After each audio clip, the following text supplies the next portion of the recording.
Shalom Bapak Ibu, Saudara, sidang jemaat yang dikasihi Tuhan.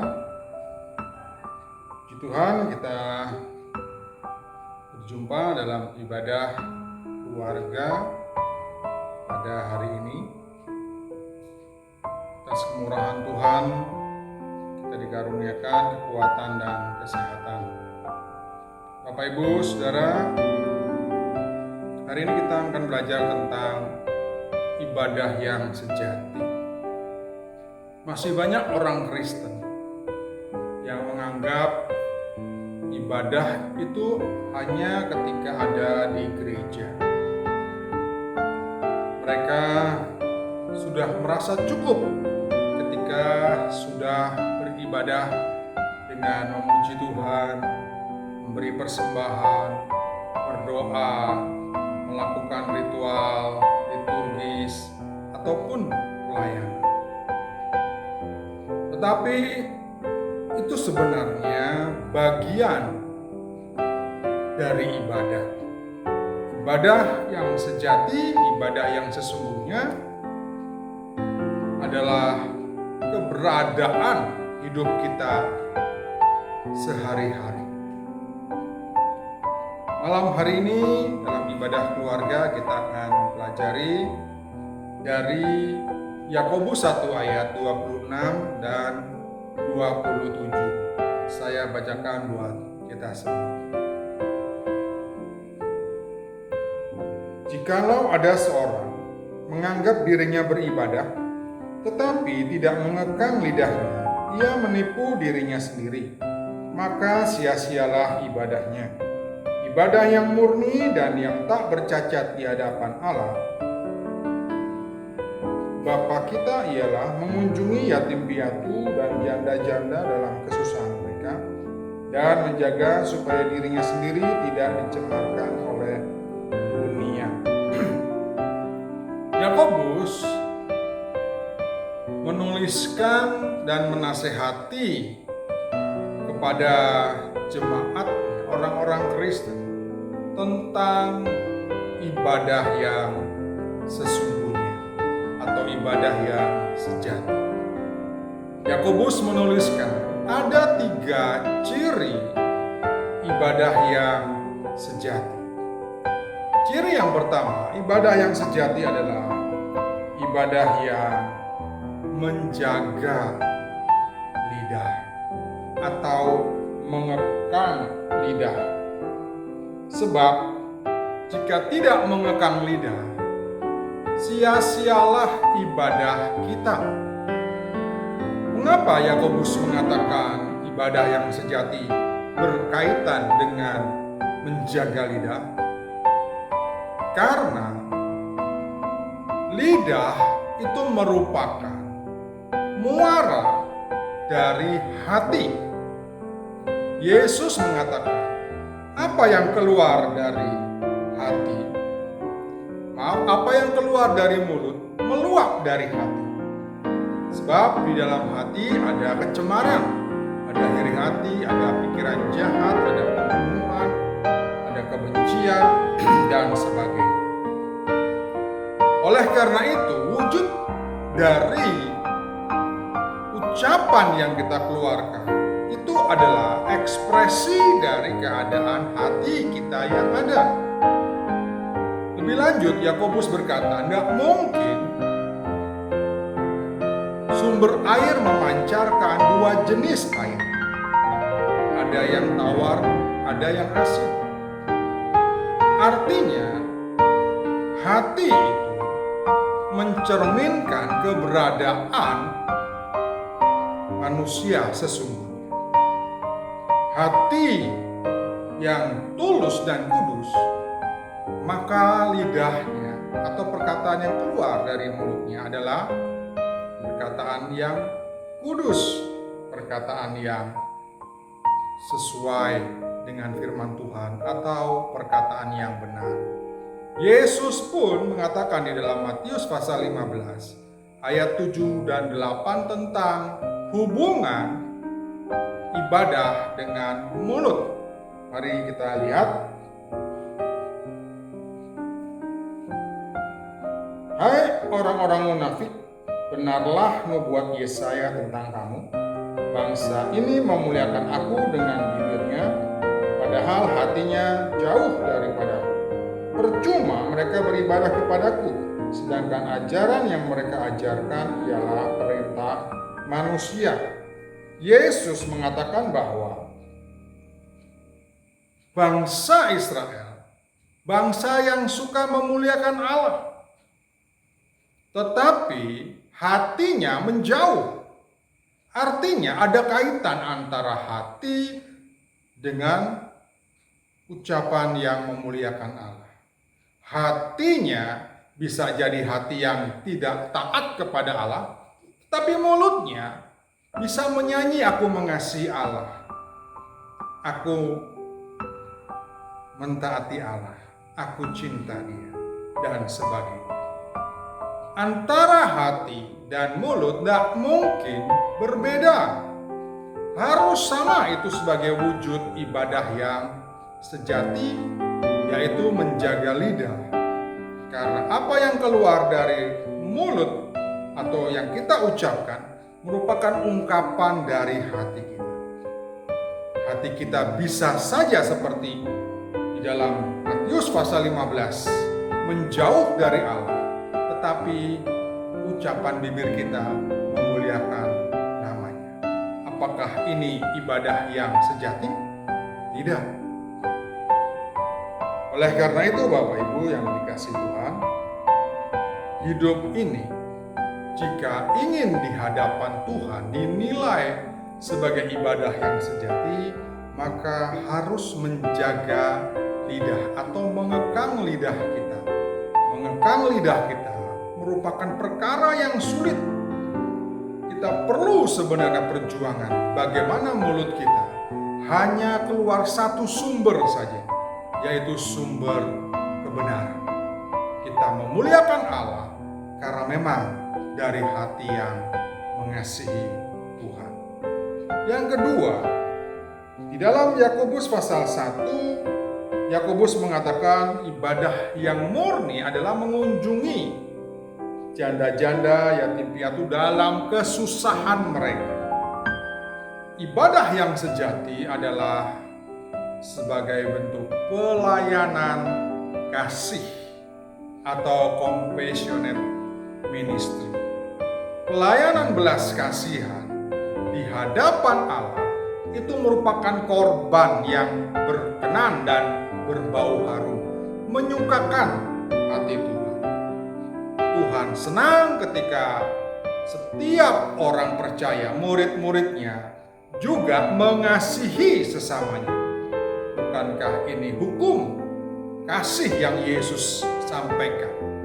Dan hukum yang sama dengan itu ialah kasihilah sesamamu manusia seperti dirimu sendiri. Walaupun kita beragama, walaupun kita melayani, walaupun kita memiliki status rohaniawan, belum tentu kita memiliki hati yang penuh belas kasihan. Ada contoh tentang perumpamaan orang Samaria yang murah hati. Ada seorang yang dirampok di tengah jalan dalam kondisi sekarat, lewatlah seorang imam dan melihat orang itu tetapi tidak menolongnya. Kemudian setelah imam lewat, seorang Lewi juga sama melihat orang itu dalam keadaan membutuhkan pertolongan, dalam keadaan sakit dan sekarat, tetapi dia hanya melewati dari seberang jalan. Lalu datanglah orang Samaria yang tidak ada kaitan antara orang Israel dengan orang Samaria. Hatinya dipenuhi belas kasihan, sehingga akhirnya orang Samaria ini dia merawat, dia membebat luka-luka orang yang menderita ini. Ketulusan kasih dari orang Samaria ini adalah korban yang berkenan, ibadah yang sejati di hadapan Tuhan. Di dalam penghakiman terakhir nanti, Matius pasal 25 ayat 40, raja itu berkata kepada orang-orang yang menjadi kelompok domba. Saya bacakan demikian.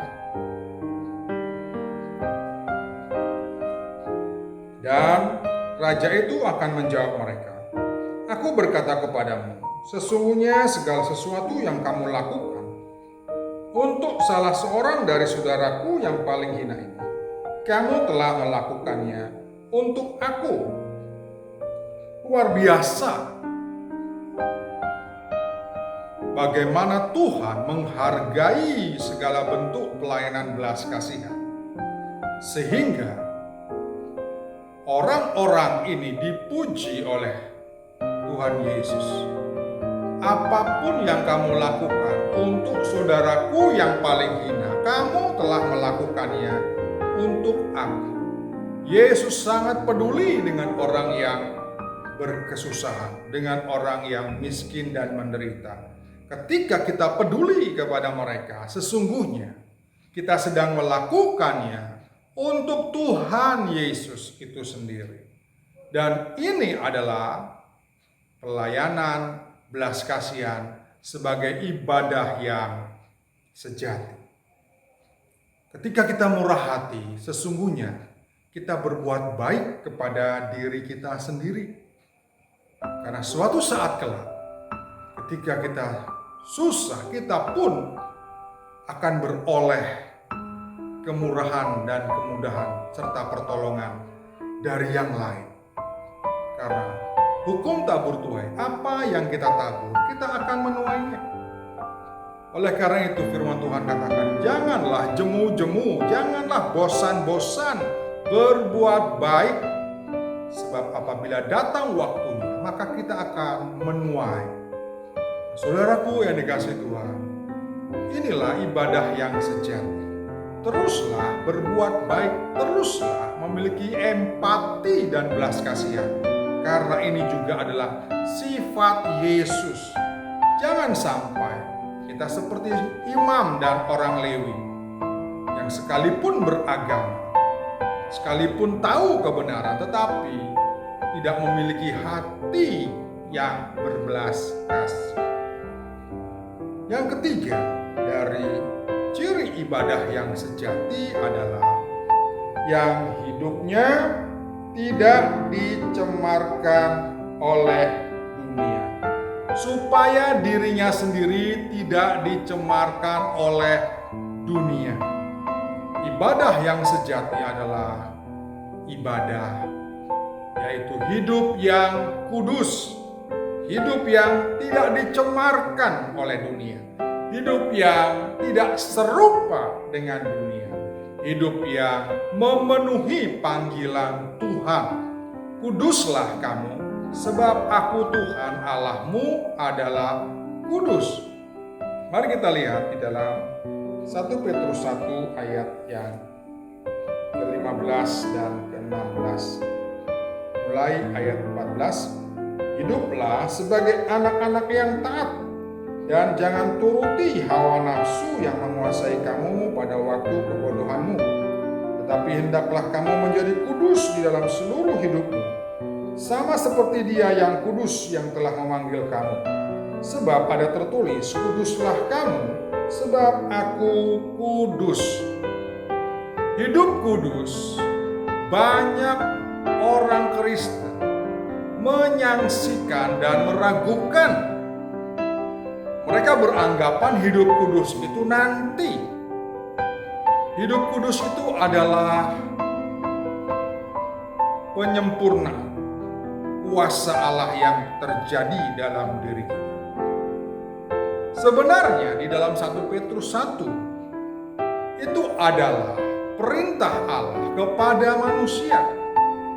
Hiduplah sebagai anak-anak yang taat. Ketika kita taat, maka sebenarnya sejatinya kita belajar hidup dalam kekudusan. Jangan turuti hawa nafsumu yang menguasai dalam kebodohan. Pada waktu kebodohan, itu juga merupakan tanggung jawab dari setiap orang percaya, supaya hidup dalam kekudusan. Jangan turuti hawa nafsu, dan hiduplah dalam ketaatan. Itu sebabnya panggilan Allah, kuduslah kamu sebab aku Tuhan Allah kudus, adalah tanggung jawab manusia meresponi panggilan Allah. Tentu Allah akan memampukan, menyanggupkan kita melalui pertolongan Roh Kudus. Jadi Bapak Ibu Saudara yang dikasihi Tuhan, hidup yang kudus tidak serupa dengan dunia. Seperti yang dikatakan Yakobus 1 ayat 27, supaya dirimu sendiri tidak dicemarkan oleh dunia. Adalah tanggung jawab manusia meresponi panggilan Allah. Ketika manusia tidak meresponi panggilan Allah, sejatinya dia menolak Allah itu sendiri. Dia mungkin beragama, tetapi dia tidak mengalami realitas Tuhan dalam hidupnya. Orang yang beragama belum tentu mengalami kehadiran Tuhan dalam hidupnya. Kuasa Allah bekerja dalam hidupnya. Belum tentu dia mengalami bagaimana hidup dan berjalan bersama Tuhan. Orang yang hidup berjalan bersama Tuhan, seperti contoh adalah Abraham. Hiduplah di hadapanku dengan tidak bercela. Itulah panggilan Tuhan kepada Abraham dalam Kejadian pasal 17 yang sudah pernah kita baca. Oleh karena itu Bapak Ibu Saudara, ibadah yang sejati adalah ibadah menuruti panggilan Allah dalam kekudusan. Banyak orang hanya datang dan beribadah di gereja, tetapi selepas dari ibadah di gereja, tidak hidup dalam kekudusan, tidak hidup dalam ketaatan, tetapi menuruti hawa nafsu yang menguasainya pada waktu kebodohan. Itulah ibadah yang sia-sia di hadapan Tuhan. Jadi ibadah yang sejati, menurut Yakobus pasal 1 ayat 26 dan 27, ibadah yang sejati, ibadah yang menjaga dan mengekang lidahnya, supaya lidahnya dipakai hanya untuk memuliakan Allah. Lidahnya adalah saluran kebenaran yang bersumber dari hati yang benar dan sudah disucikan oleh darah Yesus dan Roh Kudus.